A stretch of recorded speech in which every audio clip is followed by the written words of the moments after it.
ГСП онлайн. Городские новости сейчас. Представители городской администрации встретились с активистами Совета ветеранов и активными горожанами. Диалог состоялся в Доме молодежи в формате вопрос-ответ. Чаяний у горожан набралось немало, как в больших вопросах, так и частных. Например, люди посетовали на то, что рейсовый автобус к одному из дачных массивов начинает курсировать не сразу после зимы. Или же, что нет автобусного маршрута прямиком до больницы в Шудаяге.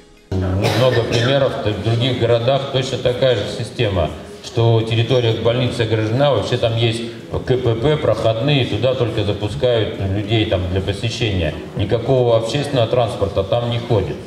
Пропустить до самого корпуса автобус, я не знаю, насколько это правильно.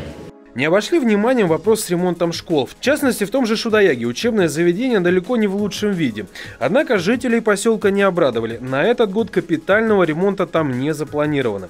Также пока лишь в перспективе строительства нового учебного заведения в Ухте в новом микрорайоне.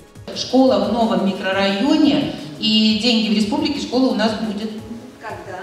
19-20 нет, нам нужно в 2019 году найти проект, сделать привязку, но это не ранее, чем 2020 год. Я думаю, что хорошо, если мы к 100-летию республики, к сожалению, к 90-летию Ухты мы ее не откроем. Будем надеяться, что в 2021 году мы сможем пойти. В очередной раз поднялась тема собак. Для Ухты ситуация с этой проблемой непростая.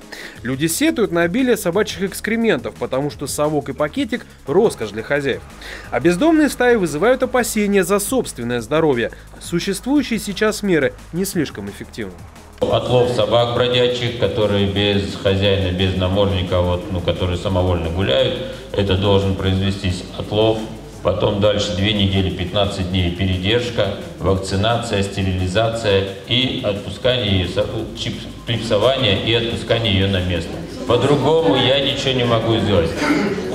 Умерщвление животных возможно в отдельных категориях, если она выявлена в результате, что она больная, что она агрессивная, вот только в тех случаях. По-настоящему жарким обсуждение стало, когда разговор подошел к темам удорожания взносов за капремонт, мусора и других глобальных вещей. Однако, поскольку эти вопросы находятся во многом в компетенции республиканских властей, то стопроцентными ответы не получились.